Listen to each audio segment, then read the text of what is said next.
Hello students, आज के इस लेक्चर में हम illustration number 7 chapter number 8 issue of shares का इलस्ट्रेशन नंबर 7 सॉल्व करेंगे। तो इसका एक्सप्लेनेशन स्टार्ट करने से पहले मैं आपसे रिक्वेस्ट करूंगी, अगर अभी तक आपने चैनल को सब्सक्राइब नहीं किया तो चैनल को सब्सक्राइब कीजिए एंड बेल आइकन बटन को प्रेस कीजिए ताकि आपको लेटेस्ट वीडियो के नोटिफिकेशंस मिलते रहे। एंड वीडियो को लाइक करना एंड शेयर करना नहीं भूलना है। डियर स्टूडेंट्स, यहाँ पर जो क्वेश्चन नंबर 7 दिया गया है XYZ एंड कंपनी लिमिटेड का, जिन्होंने इश्यू किए 4000 shares of ₹100 each, 4000 shares issue किए, जिनकी जो वैल्यू है वो 100 रुपया है। हर एक शेयर की वैल्यू 100 रुपया है और उनकी जो डिमांड है पेएबल, मतलब हर एक शेयर का जो वैल्यू पे करना है वो है ना इंस्टॉलमेंट में पे करना है। एप्लीकेशन के समय पर कंपनी ने 25 रुपया मांगा है, अलॉटमेंट के समय पर कंपनी ने 60 रुपीज की डिमांड की है एंड ₹15 की फर्स्ट एंड फाइनल कॉल में कंपनी ने डिमांड की है। और यहाँ पर है ना क्वेश्चन में बोला गया कि पब्लिक अप्लाइड फॉर 3000 शेयर्स। तो इसका मतलब क्या है, कंपनी ने तो मार्केट में है ना 4000 शेयर्स उतारे इशू के और पब्लिक ने ना 3000 शेयर्स अप्लाई किए। तो मतलब ये जो केस है ये अंडर सब्सक्रिप्शन का केस हुआ। तो यहाँ पर all the money on allotment and call were receive, तो इसका मतलब यहाँ पे call money and allotment money receive हो गया। तो उसी के बेस पर आपको गिव नेसेसरी जर्नल एंट्रीज बनाने बोला है। तो यहाँ पर अंडर सब्सक्रिप्शन का केस है। स्ट्रेट अवे इशू जब भी है ना नंबर ऑफ इशू शेयर्स है ना वो ज्यादा होते हैं और पब्लिक जो अप्लाई करती है वो कम होते हैं, तो अंडर सब्सक्रिप्शन का केस होता है। तो यहाँ पर है ना अंडर सब्सक्रिप्शन का मतलब भी दिया हुआ है छोटा सा, तो ये भी मैं आपको एक्सप्लेन कर देती हूँ कि अंडर सब्सक्रिप्शन ऑफ शेयर्स, ये आपको fill in the blank true and false में काम आएगा, राइट इन वन सेंटेंस में। तो व्हेन नंबर ऑफ शेयर्स, जब number of shares applied by the public, जब पब्लिक है ना जो एप्लीकेशन देती है वो लेस पाई जाती है, number of share issued, company ने जो शेयर्स इशू किए या पब्लिक को ऑफर किए उससे कम होता है, तो it is called as under subscription of shares. तो इस केस में फिर हम अंडर सब्सक्रिप्शन ऑफ केस बोलते हैं इसको। And in this case journal entries है ना are made on the number of applied. तो अब जर्नल एंट्रीज किसके ऊपर बनेगी, तो जर्नल एंट्रीज जो अप्लाई किए हुए हैं, मतलब जो एप्लीकेशन रिसीव हुए हैं उसी के हिसाब से है ना जर्नल एंट्रीज प्रिपेयर होगी, एप्लीकेशन वाले नंबर ऑफ शेयर्स के हिसाब से एंड अलॉटमेंट भी उसी के हिसाब से होगा। तो एक बात आपको यहाँ पर ध्यान रखने वाली है कि अंडर सब्सक्रिप्शन के केस में क्या होता है, जितने की डिमांड आती है शेयर्स की, मतलब यहाँ पर सप्लाई ऑफ शेयर्स ज्यादा है, सप्लाई ऑफ शेयर्स ज्यादा होता है एंड डिमांड उसकी कम होती है। तो जब सप्लाई ज्यादा होता है डिमांड कम होती है, तो मतलब जिसने जितना डिमांड किया उसको सबको उतने नंबर ऑफ शेयर्स अलॉट हो गए। तो यहाँ पर जो है ना अंडर सब्सक्रिप्शन के केस में क्या होता है, जो अलॉटमेंट है उसमें है ना कोई भी प्रो रेटा वगैरह नहीं होता है, सबको जिसने जितने डिमांड की उसको उतने नंबर ऑफ शेयर्स मिल गए। तो इसी के ऊपर बेस्ड हम लोग को यहाँ पर जो है ना एंट्रीज बनानी है। तो यहाँ पे है ना टोटल नंबर ऑफ जो एंट्रीज प्रिपेयर होने वाली है वो 6 होने वाली है, क्योंकि 2 है ना एप्लीकेशन को लेकर एंट्री बनेगी, जर्नल एंट्री, क्योंकि पहले पैसा रिसीव होगा फिर ट्रांसफर करेंगे शेयर कैपिटल में, फिर 2 एंट्री जो है ना अलॉटमेंट को लेकर बनेगी कि पहले है ना कॉल ड्यू की एंट्री करेंगे एंड सेकेंड टाइम पैसा रिसीव की करेंगे एंड फिर है ना 2 entry first and final call की, जिसमें है ना एक एंट्री होगी कि कॉल ड्यू की एंट्री दिखाएंगे एंड सेकेंड जो एंट्री बनेगी वो पैसा जो रिसीव हो जाएगा मनी उसको लेकर होगी। तो total 6 number of journal entries frame होने वाली है। तो मैंने फॉर्मेट आप लोगों के लिए रेडी रखा है, तो आइए हम सबको सॉल्व कर लेते हैं। सबसे पहले जो एंट्री होगी वो होगी भाई एप्लीकेशन का पैसा रिसीव हुआ है, इसलिए एप्लीकेशन वाले में क्या होता है पहले पैसा आ जाता है और बाद में हम ट्रांसफर की एंट्री दिखाते हैं। तो यहाँ पर हम लिखेंगे bank account debit.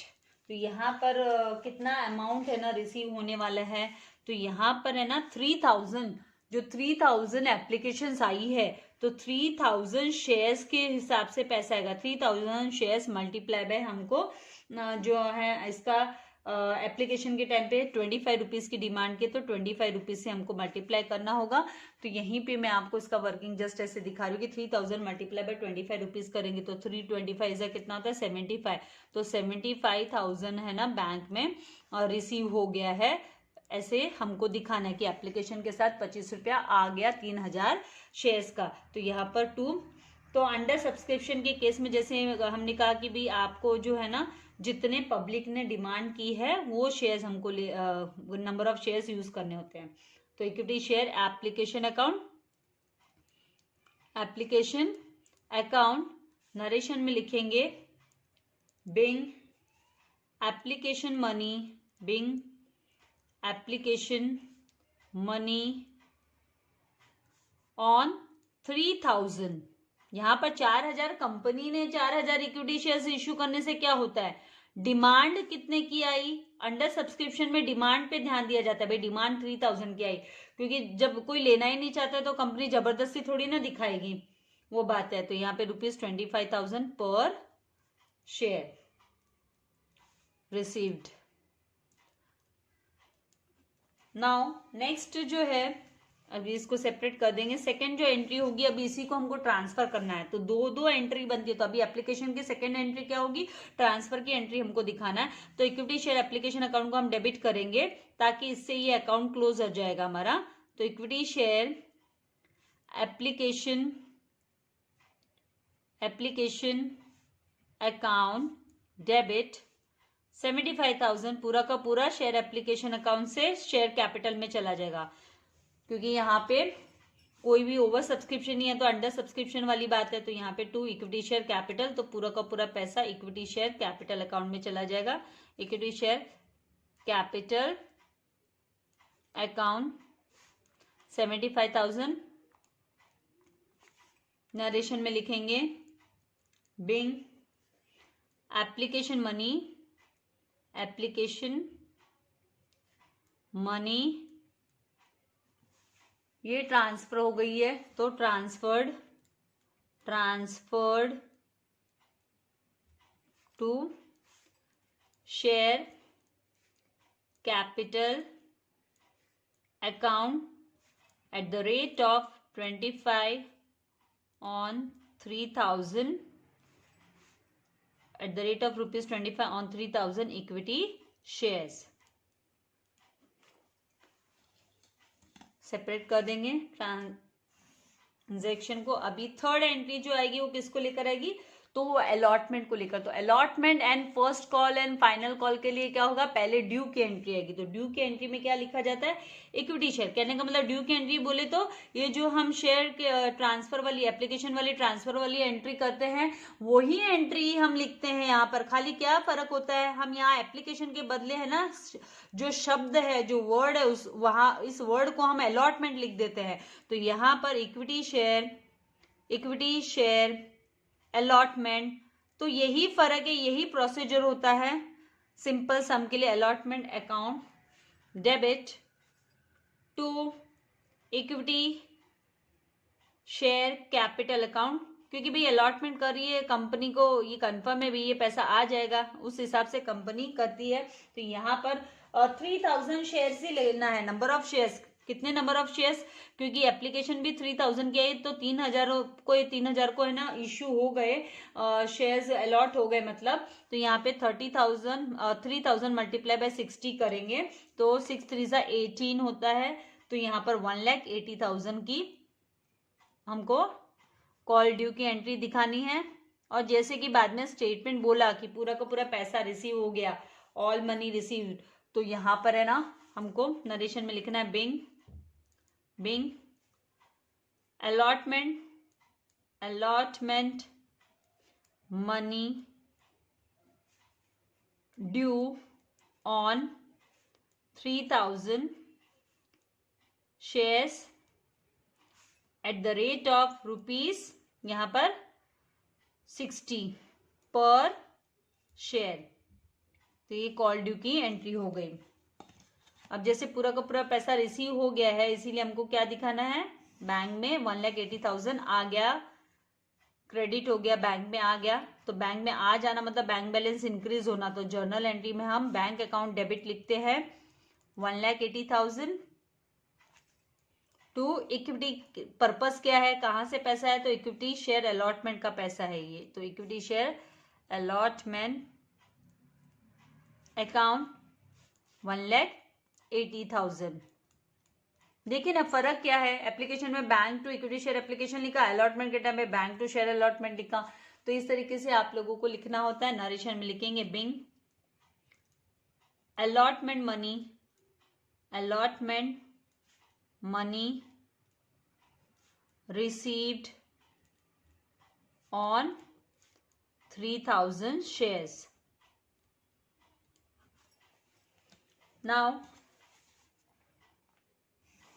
Fifth entry आएगी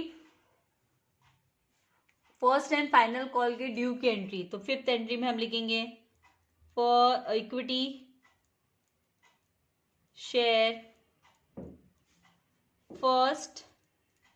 अब देखो इक्विटी शेयर अलॉटमेंट में ड्यू की एंट्री होती है तो इक्विटी शेयर अलॉटमेंट को डेबिट करते हैं। अभी फर्स्ट एंड फाइनल कॉल के ड्यू की है तो equity share first and final call, बस यही रिप्लेस करना होता है, first and final call account debit to equity share capital.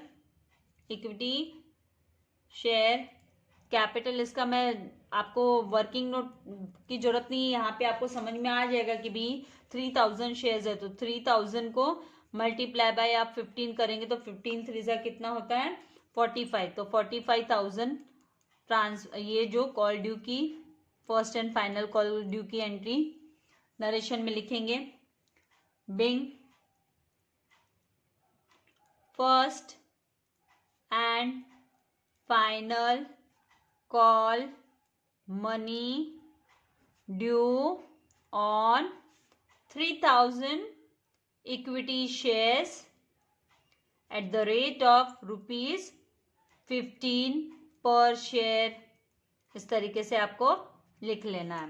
And last entry जो होगी वो भाई मनी रिसीव हो गया है, पैसा आ गया है, बैंक में बैलेंस इंक्रीज हो गया है, तो बैंक में बैलेंस इंक्रीज हो गया तो डेबिट करो।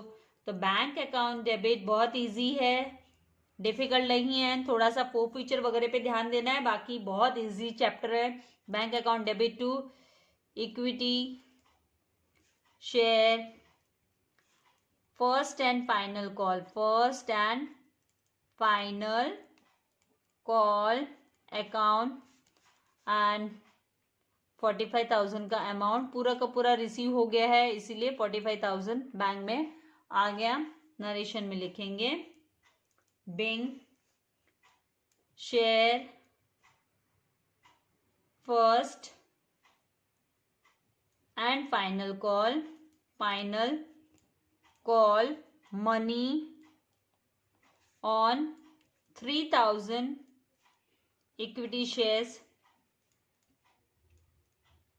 Eight the rate of ₹15 received. तो इस तरीके से आपको लिख लेना है। तो आई होप आपको कॉन्सेप्ट है। ये जो ओवर सब्सक्रिप्शन होता है उसमें तो हम है ना कम, जितना पब्लिक डिमांड करती है उतना नहीं दे पाते हैं, राइट। तो वहां पे अलग बात होती है। अंडर सब्सक्रिप्शन में क्या होता है, जितना डिमांड किया वो लेना है हमको। तो अंडर सब्सक्रिप्शन कब होता है तो वो भी आपको ध्यान रखना। अंडर सब्सक्रिप्शन का मतलब यहीं पे मैं आपको इसका फिर से एक बार शॉर्ट में मतलब कि अंडर सब्सक्रिप्शन का केस है ये। तो ये अंडर सब्सक्रिप्शन कैसे बोलेंगे हम, तो इशूड, नंबर ऑफ इशूड कितना है, नंबर ऑफ इशूड, कंपनी ने कितना शेयर्स इशू किया, नंबर ऑफ इशूड शेयर्स है यहाँ पर इस क्वेश्चन में 4000 कंपनी ने इशू किया, 4000 इक्विटी शेयर्स कंपनी ने इशू किए। एप्लीकेशंस कितने के लिए रिसीव्ड हुए, तो एप्लीकेशन रिसीव्ड जो है वो 3000 शेयर्स के लिए एप्लीकेशन रिसीव हुए, 3000 शेयर्स की ही डिमांड आई मतलब। तो मतलब है ना कंपनी ने एक्सेस इशू किया, एक्सेस 1000 इशू किया, एक्सेस इशू जो है वो 1000 है। तो जब एक्सेस इशू होता है तो अंडर सब्सक्रिप्शन का केस होता है। तो ये इस तरीके से आपको ध्यान में रखना है।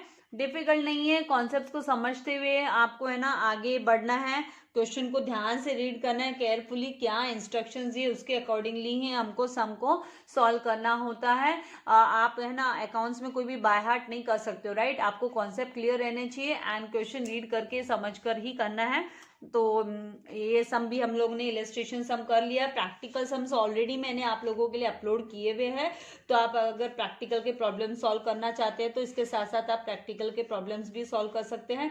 मैंने क्यों इस चैप्टर के प्रैक्टिकल प्रॉब्लम्स पहले आप लोगों के लिए अपलोड किए, क्योंकि कुछ स्टूडेंट्स को ऐसे था हमें प्रैक्टिकल प्रॉब्लम चाहिए, तो पहले मैंने प्रैक्टिकल प्रॉब्लम्स कंप्लीट किए।